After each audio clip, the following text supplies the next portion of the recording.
Some viewers may find the following video disturbing. Viewer discretion is advised.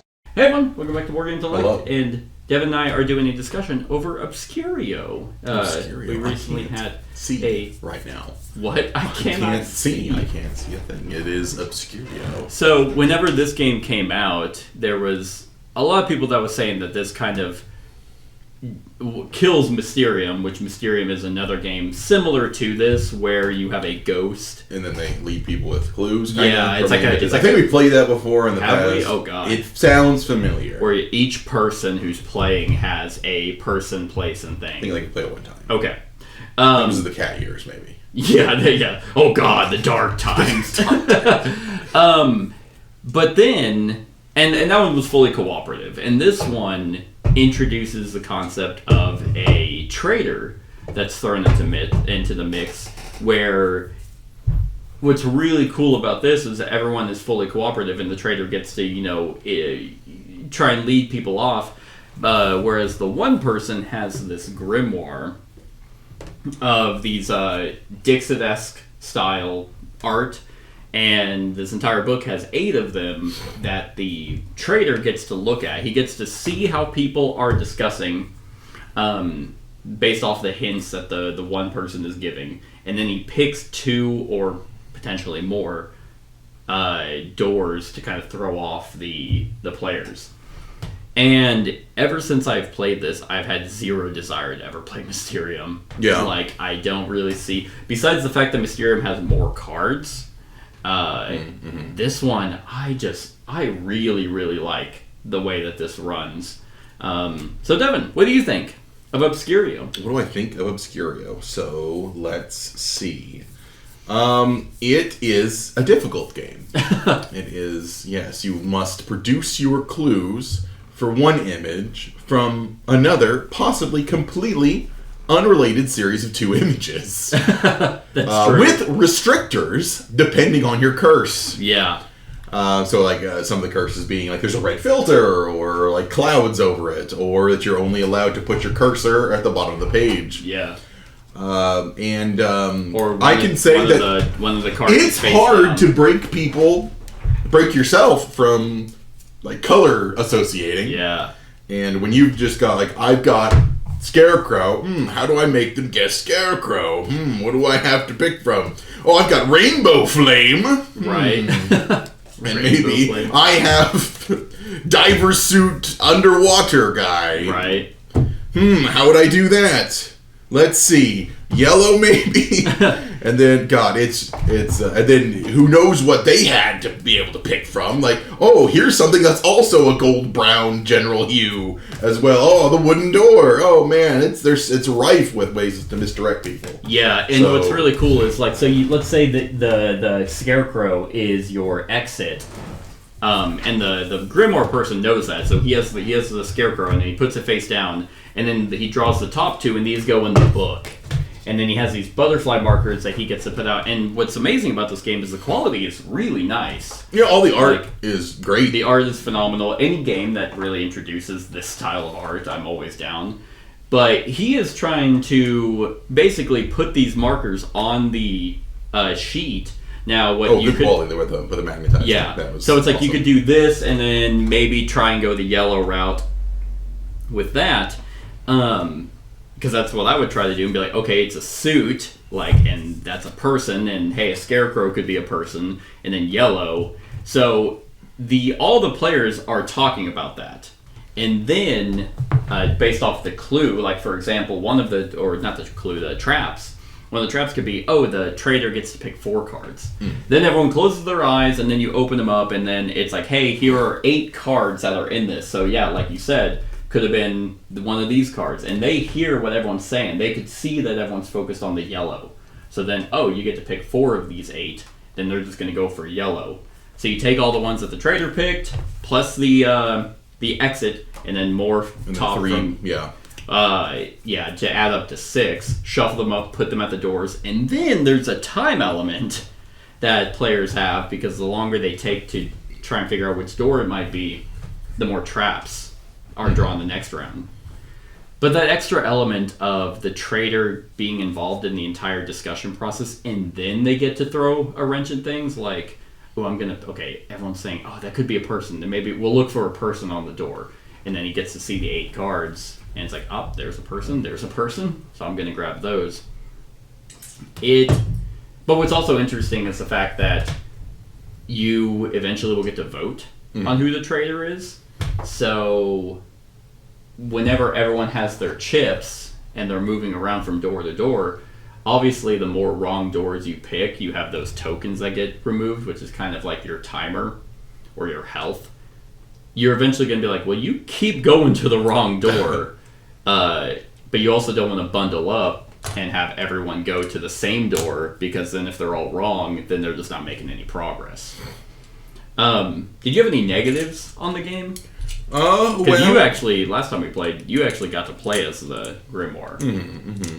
My only criticism, it's like a hard one to deal with, but like 2 games, we'd seen most of them. Yeah. You'd seen most of the images. Like you burn through, because you're going through 6-7 images like a round. Yeah. So, and it's, style of game. If you're playing it a bunch, you're going to see the same art repeatedly, which I'm not telling them to, pump it all out. But yeah, you're going to see them all pretty quick.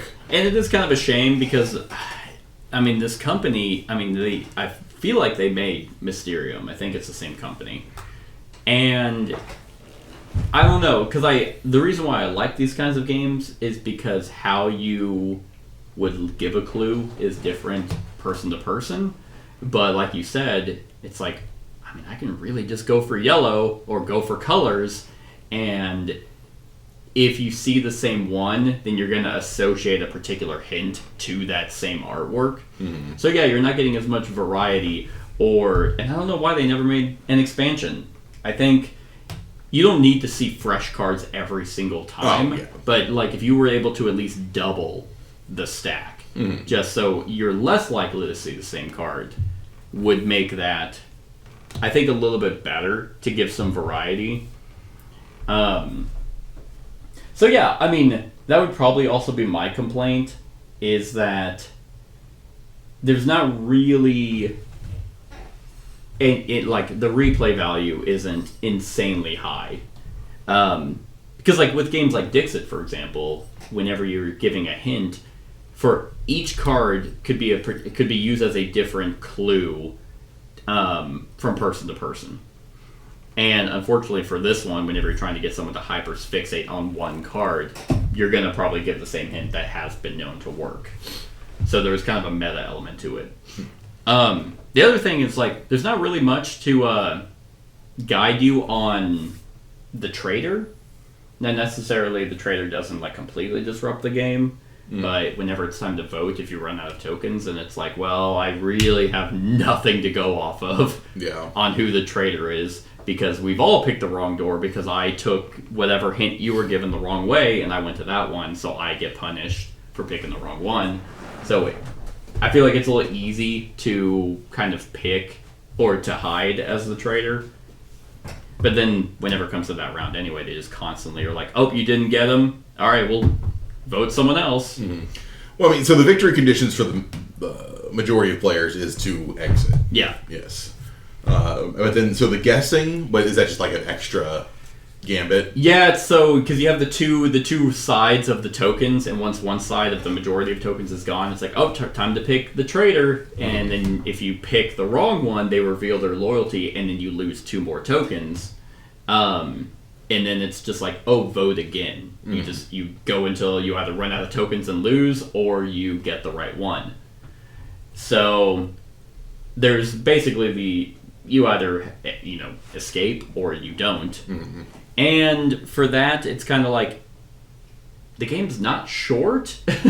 It's relatively a long game, and it could be even longer if no one is getting your hint at all. It's like we just get stalled out, and it's like, okay, well, we pretty much I'd say lost. Moderate. I don't know. It strikes me as a long game. When I hear long game, it's not 2 hours, but it's for, like you said, seeing the same cards, especially if you play it more than once in a night. The first game is always amazing, and then subsequent games kind of lose their luster. And I think that's also why Mysterium might actually be a stronger game because I'm trying to get you to pick a person, place, and thing, and that combination could be completely different from game to game. And hell, even if you, like, let's say we played Mysterium twice in a row, if there's the same weapon that comes out, but last game it was you, and now this game it's this person, the clues I'm given to try and aid someone and the hints I'm going to give are going to be different because it's like, okay, well, here's how I think Devin thinks, and here's how I think, Logan thinks, or whoever it might be. So I think the variety in Mysterium might be a little bit higher, but the gameplay of Obscurio I like a lot more. So I don't know. It's I wish they would have supported it a little bit more. I guess they might have. Chris looked it up, and I think he saw that they did a trap thing, so a little bit more traps, which we haven't really talked about too much. What do you think of the traps? Interesting. Yeah. Let's see here. Not a huge variety. I mean, it's like, okay, more you lose a bunch of tokens. Yeah. Or increased token loss. Yeah. Is one of their main punishments. And the others, you have filters. Those are definitely the most interesting. Yeah, I wish there were more filters. Those, because if you get the red filter trap, then that nicks his color completely. Yeah. And that's really where it's like, okay, boom, that's gone. So how do I convey Scarecrow with these two whenever color is completely out of the equation? Yeah, but that's where the time element comes into play. So, like, the longer you take, like, finalizing your guess, the more of these traps come out.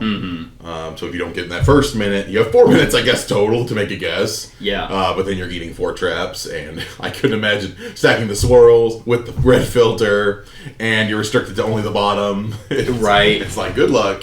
Yeah, and and then there's, because they do have good traps in here, like Espionage. The Grimoire shows the exit card to the trader before they pick. Oh, okay. But some of them, like you said, are kind of like, oh, okay, we lose more tokens, so we have to consolidate. I noticed a good handful kind of did that in different twists. Yeah. Or we just kept drawing the same. Yeah, or like, number 4, the door on number 4 is face down. And that could be good or bad, because, like, in my case, the one that Chris picked, his really solid one that would have been really good to throw people off was the one that went face down. Oh, yeah. Or it could be the actual exit. So I like the traps, and I think that these are a really nice touch. So it's like I almost wish that there was one more expansion that added both cards and traps. That would have been a very, like, you don't have to pump this with a million expansions. That would have been an extremely solid, just one-off. But alas, I didn't do that. I really like the filters. I think these would have been super cool to add on. But yeah, like, overall, I think this is a really awesome hidden trader game that kind of throws a wrench on that entire genre. Yeah, how much does this game run? Oh my god, well, this game came out a while back. So it is, let's see. It's like retail supported. So it came out in 2019. Which, god, that was 6 years ago. Let's see if you can even buy this on the good old Amazon's Obscurio board game. You can. As a limited time deal, it is $40. Oh, yeah. I mean, for this, solid deal, solid game. Solid game to hit the table, easy to teach. Yeah, that's very straightforward. Good components. Yeah, I'd recommend it. A treasure for any game night. On a scale of 1 to 10, what are you giving Obscurio? I'll give it an 8. 8? Solid. That is also where I'm at. Yeah, Like, solid game. It is a really good game. Yeah. So that's it, everyone. That's our thoughts on Obscurio. Let us know what you think of the game in the comments below. Other than that, like, comment, share, and subscribe, and have a wonderful whatever time of day it is for you. Hey everyone, thank you for watching, and I really hope that you enjoyed the video. If you would like to see more of my content, go ahead and click that subscribe button and the bell to be notified whenever I upload any new content. If you feel like supporting the channel, you can go ahead and click that Patreon link to be taken to my Patreon, and any help is truly appreciated. Other than that, stick around for any other run-throughs or reviews or cool top 10s or whatever I feel like putting on. Other than that, like, comment, share, and subscribe, and have a wonderful whatever time of day it is for you.